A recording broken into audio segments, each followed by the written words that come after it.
Well, good morning. We're here at the usual time, but as they used to say, not at the usual spot on your dial. NBC is covering the Grand Prix of Monaco on TV6 this morning, so we're joining you instead here on Fox UP. Glad you found us and could join us on this Memorial Day weekend. This morning, we're going to take a look back, and it all starts right now. From TV6, this is The Ryan Report. Now, here's your host, Don Ryan. Well, this morning we will be looking back as we feature parts of conversations with three previous guests. Professor Russell Minyagi, chef and business owner Tom Wallstrom, and scientist Thomas Zurbuchen, who has taken on a major new assignment at NASA. But first, this is the Memorial Day weekend. This is the weekend we all look forward to as the first weekend of a summer. Even though the calendar doesn't say it's summer, and quite often it doesn't feel quite like summer. So if you have family activities planned, hope it all works out well. But there is more to Memorial Day than picnics and family gatherings. This holiday has a much deeper meaning that's sometimes forgotten, honoring those who made the ultimate sacrifice for all of us. Memorial Day was originally called Decoration Day and was intended as a day of remembrance for those who died in service of the United States. Two things have changed dramatically in the conduct of war over the years. First, with modern technology and our news-gathering capabilities today, the war is virtually brought into our living rooms by extensive television news coverage. The other is the fact that in recent wars, the rest of the U.S., the average citizens, have not had to make the kind of sacrifices that were evident in the First and Second World Wars. For those not directly involved, life goes on as usual. On the surface, that sounds like a good thing, but when we consider how serious war really is, perhaps it would be better if we all had to make some sacrifice to support the effort and to remind us of the commitment being made by others. With that in mind, I wanted to share a part of the interview I did with historian and retired NMU professor Russell Minyagi. Professor Minyagi shared some memories from that era. For instance, there was a concern because we had Germans, we had Austrians, we had people from, you might say, the enemy side in World War I, and there was a question, are they going to, join the war effort? And they all did. And, but you had, in both wars, you had total involvement of the community with victory gardens. You read the newspapers, there were special recipes for the use of maple syrup in place of sugar, and less meat, and so on. So it was a total involvement. You knew you were at you knew you were at war. People had rationing. You had to have stamps to be able to buy certain products, gasoline, food. Right. Your entire life was surrounded by the war and the whole war effort. And the Upper Peninsula certainly made a contribution to that effort. We think of the iron mines, but there was much more than that. Well, originally when I kind of got into studying World War II in the UP, I figured, well, the middle of the country, not much happened. And then I found that we had 5 prisoner of war camps. We had a huge concentration of men and women at Sault Ste. Marie guarding the canal. We had one of 3 very severe conscientious objector camps. We had a lot of local industry, probably the biggest was the Ford glider plant in Kingsford, and a lot of cottage industries in the different communities producing things, parts for equipment or mosquito netting. I noticed in one of your earlier books, you talked about a dress manufacturer receiving orders for uniforms on Baraga Avenue in Marquette. Right. Right. And a plant in Negaunee making some nurses' uniforms, I believe it was. Right. There were just so many ways that the whole country became involved. Yeah, what happens is when you get into it, you find that, every nook and cranny that you look at was in some way involved. If a guy in some of these plants had converted to making uniforms and nurses' clothing, or people working in their garages, making nuts and bolts and whatnot, but being involved and wanting to be involved. As we close out this segment, I would like to say that although there have been many changes in how war is conducted, One thing that has not changed is that in every war, the men and women who have given their lives for this country and their families have made the ultimate sacrifice. They deserve to be remembered and thanked every day, and especially on this Memorial Day weekend. I'll be back in 2 minutes to talk with Chef Tom Wallstrom.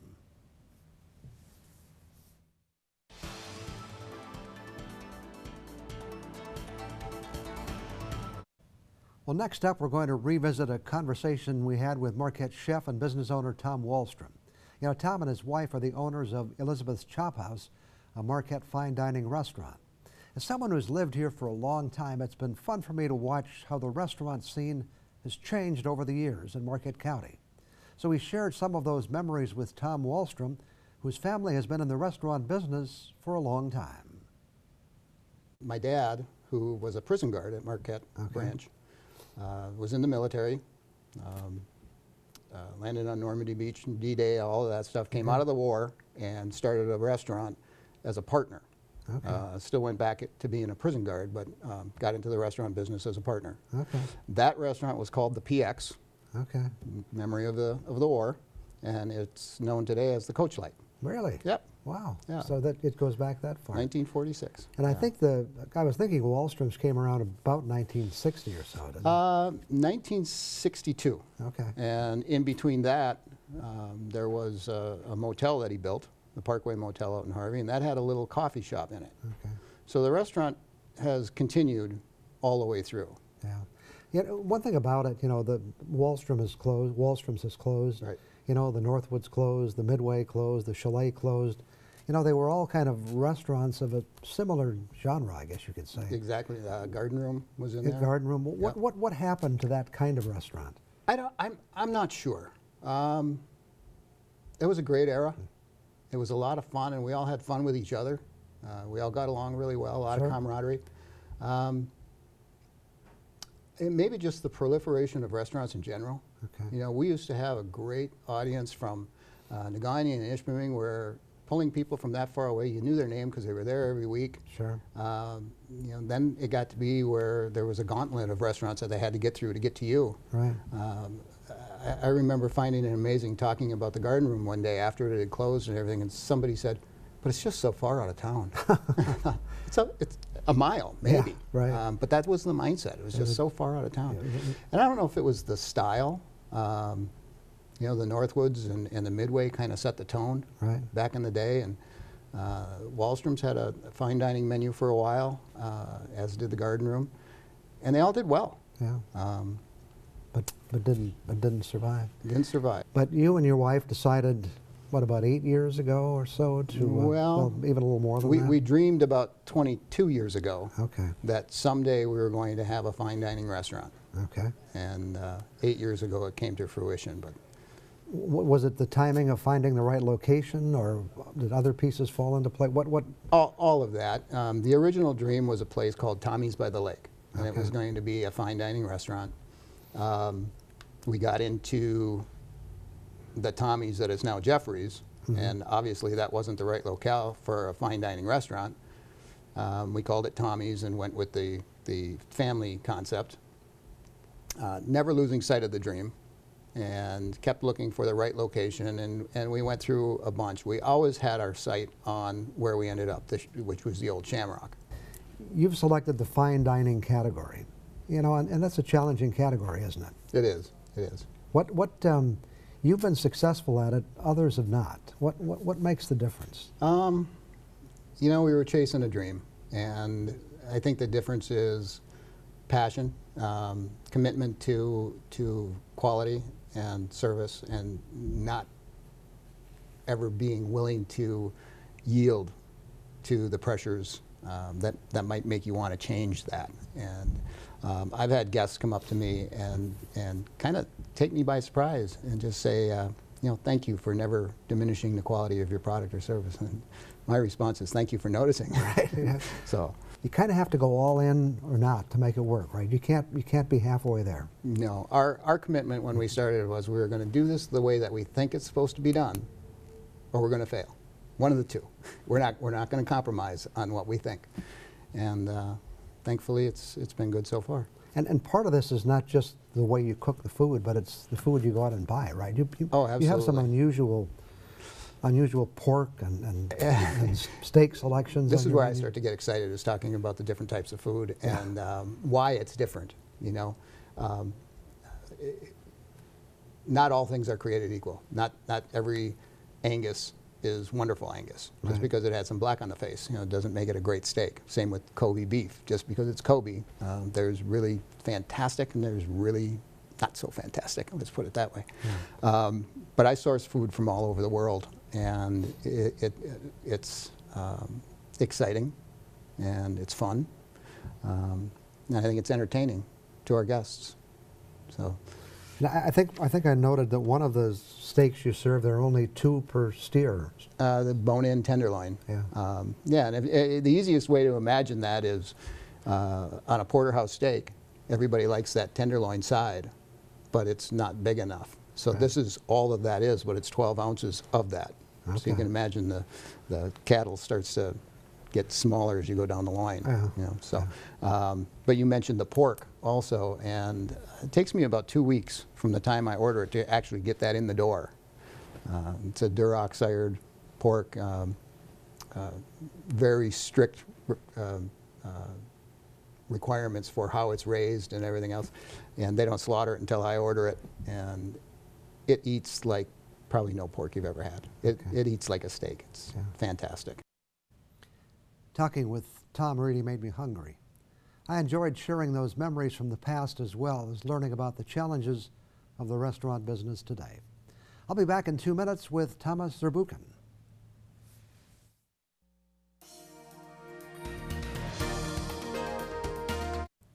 Well, one of the fascinating people I enjoyed interviewing was Thomas Zurbuchen. At the time, he was a professor of aerospace and engineering at the University of Michigan and also a member of the Northern Michigan University Board of Trustees. Since we did the interview, he has resigned from the NMU board because of a major new appointment he received. The administrator of NASA, Charles Bolden, named Zurbuchen as the new associate administrator for the Science Mission Directorate at NASA's agency headquarters in Washington. We talked about Professor Zurbuchen's interest in space, but we also learned how he grew up in the mountains of Switzerland in a very small town. All farmers, many more cows than people. Really? Yeah, exactly. And you actually stayed in Switzerland. You received, I think, through your graduate degree at universities in Switzerland. Exactly right. So I'm a product of public education. I went to the small town school for 4 years, then down to the lake each day. I went by foot and then by bicycle down to the lake for the next 5, and then up to the next level, all the way to the PhD. I went to a small regional university, not unlike Northern Michigan Tech, Okay. and got the degrees there. And did you always have an interest in space as you were growing up, or is this something that came later in life? You know, at the age, at 6th grade or so, I took over the library in my school. I volunteered for that, and I started reading sections. So there are 2 sections that I was really interested in. The first one was history, especially history of exploration. You know, whether it's Columbus or whether it's Galileo, or like people who figured things out, and science. I never thought of me as a scientist. I didn't know a scientist, but I loved physics, I loved chemistry, I loved biology. So I was really interested in that, yes. Okay, you came to the United States. What made you decide to come here? So I won an award after my PhD from the government of Switzerland for a good PhD, or one of the best PhDs of that year. And I wanted to come to a place in the US or in the UK to learn English better and also do research. I thought I'm only coming for a year. That's the length of the award, and I got stuck in Michigan. I joined a really famous researcher at the University of Michigan, Professor Len Fisk, who ran NASA science for many years. So are you a permanent resident now, or? I'm a citizen for over 10 years, a U.S. citizen. I'm married to a musician from Chicago originally. I have 2 children in Ann Arbor. I read one of your posts that said, if it's not exploration or innovation, I'm usually not too interested in getting involved. Does that kind of give us a good picture of who you are? Yeah, it probably is. You know, I just really love pushing the envelope, and both exploration and innovation do that. You know, in the case of exploration, it's about learning new things, kind of enabling, kind of, if we know everything that we know, we put it in a circle. What exploration is it's breaking out of that circle, making the circle bigger, you know, learning new things. And innovation, of course, is, you know, learning how to do new things, things that are enabling opportunities and are creating value in many different dimensions. You know, there's the expression thinking out of the box, but I guess I've always felt we don't think far enough out of that box. We have to break that box pretty wide open to get some new innovation and new exciting discoveries. I totally agree. And you know, even more so today, right? I mean, the one thing that's really clear from history and from our data that we have on technologies, for example, is that the time between new waves, new inventions of technologies is shrinking. So in other words, the big, like it used to be that there was one major transformation in a lifetime. Now there's 5 or 6, right. And it's speeding up. So learning how to deal with these changes is just such an important part of education. Now, I think that's, you know, that's the, where do we go from here? You know, we can't really imagine what those things are. That's exactly right. I mean, that's one of the aspects of innovation. It's really hard to predict the big things.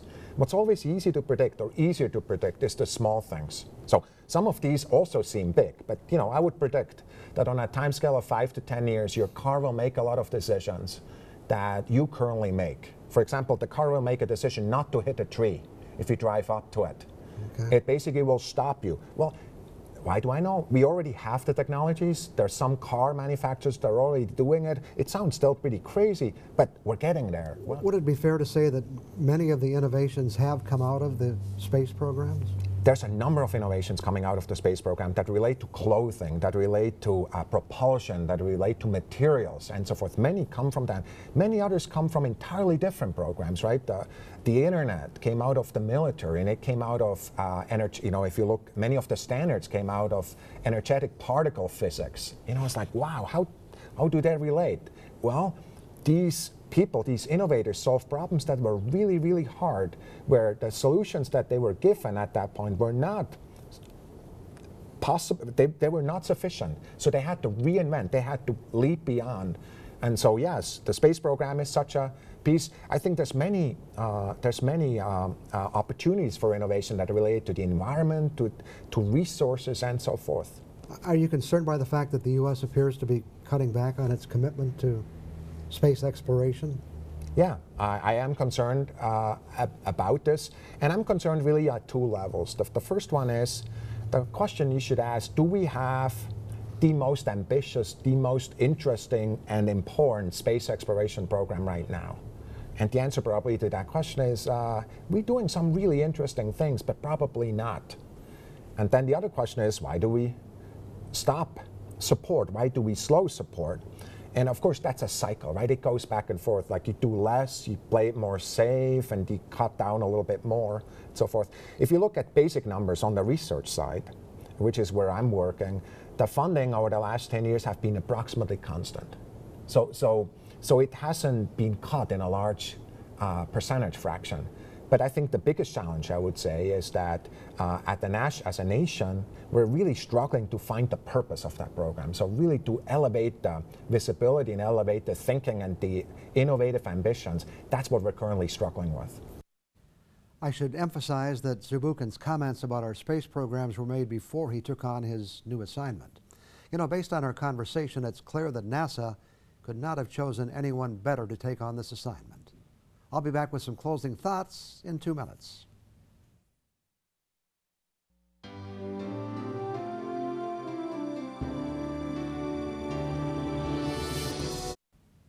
It's time for another episode of Fun with Words. At least it's meant to be in fun. The other day I was checking out a Facebook conversation that didn't really involve me concerning the fact that it's not appropriate to call an event the first annual. It's simply the first. Even though you expect it to be an annual event, you apparently must get one under your belt before it becomes an annual happening. While this discussion of language pet peeves continued, a friend of mine took the conversation in a new direction by pointing out one of those instances where I've been known to offer a friendly opinion on the use of words. It had to do with the use of the words podium and lectern. Now, if you go to a meeting, Someone who is going to be speaking or presenting to the group will often ask if there will be a podium, but what they're usually looking for is a lectern. You know, by definition, a podium is a small platform on which a person may stand to be seen by an audience. A lectern is a stand with a sloping top to hold a book or notes from which someone can read while standing up. Now that's usually what most people are looking for. It's a lectern, but they call it a podium. So my reminder to people is simply this: you stand on a podium behind a lectern. Doing the opposite would be very difficult. And while we're on the subject of words, when's the last time you heard that someone was gruntled?